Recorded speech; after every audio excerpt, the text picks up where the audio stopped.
Hey guys, welcome back to another one. I'm sorry it's been so long. I've been really busy, and I haven't had the time. But I'm here now, so yay, I guess. I think in the last video I said I'd look over my Spyderco Resilience or my Benchmade something, but this arrived recently, and I really want to take a look at it. But I will get back to those other ones at some point. So this is the Ganzo F7533-CF. It cost me about $50 US, or the equivalent, on account of knives being incredibly expensive here in New Zealand, but I found that most places in the US will sell them for about $30. First off, really like that design. I'm pretty sure it's a borrowed design. It looks a lot like a ProTech knife, one of the automatic ones, but I'm not sure. I don't own any ProTechs, but I'm pretty sure that's not an original design. That's nothing new though. Ganzo is known for doing that. I have right here one that is heavily influenced by the Ontario Rat 2, so we'll look at that sometime as well. But Ganzo borrowing designs is nothing new. But yeah, other than that, if we ignore that, it does look really cool. The carbon fiber finish looks really nice. It's quite comfortable to hold as well.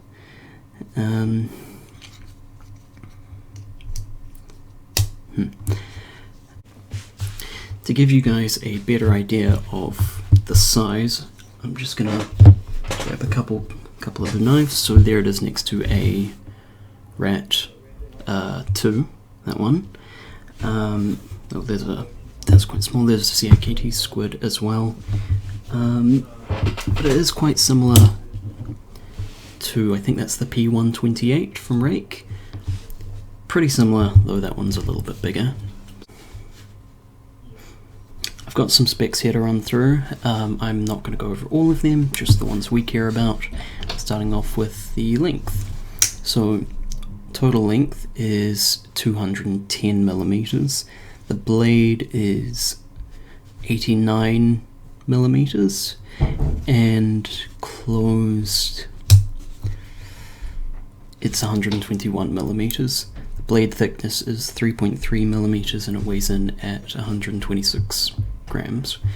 It features their G-lock, which is really similar to the Axis lock from Benchmade. I guess it's the exact same thing.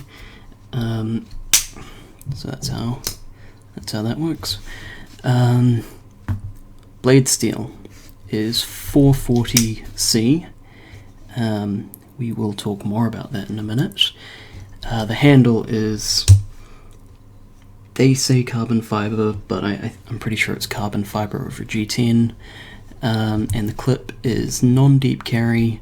It is reversible, left or right side carry, but it's only tip up. And it's got a skeletonized frame, which is cool, and it's got a lanyard hole that we do not care about. So now looking at the actual fit and finish of the knife, and I want to start off with the action. It's really smooth, but it definitely needs to break in, or I could give it a bit of oil, but it is quite smooth, so that's okay. There's no blade play at all, which is really good, and the lockup on it is, I mean, that's perfect. It's not going anywhere. Looking at blade sharpness, let me just grab piece of paper.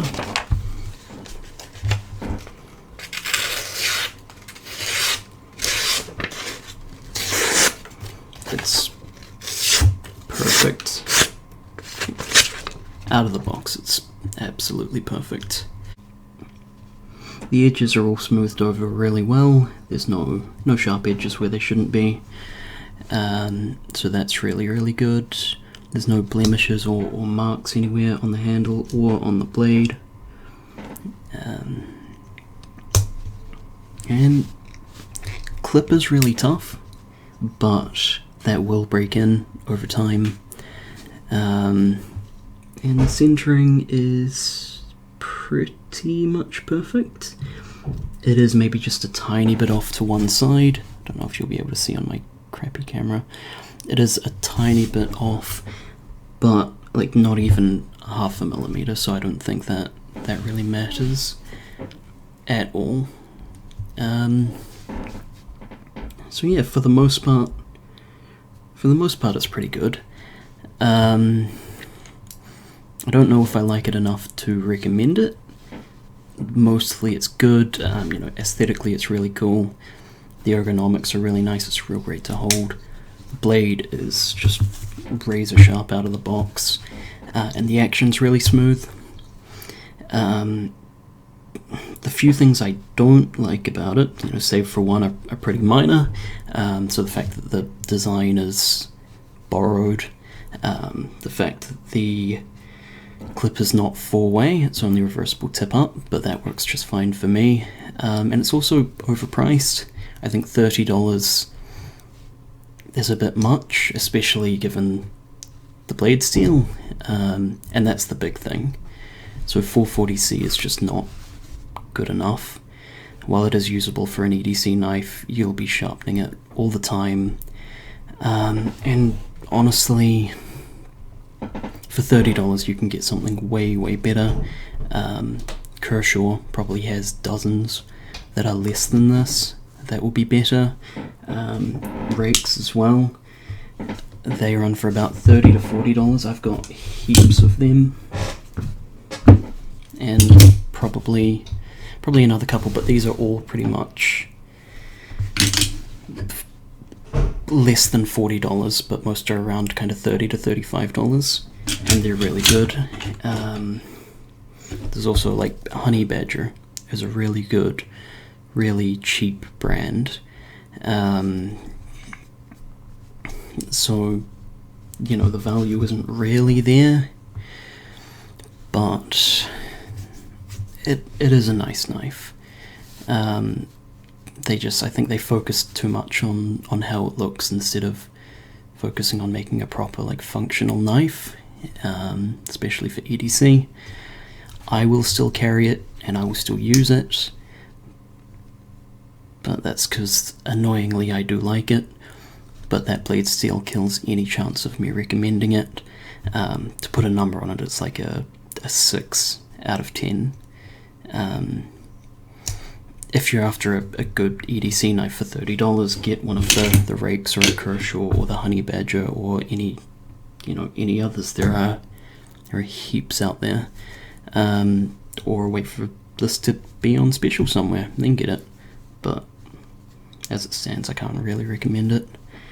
But yeah, that is the end of the video, so thank you guys for watching. I will see you guys in the next one.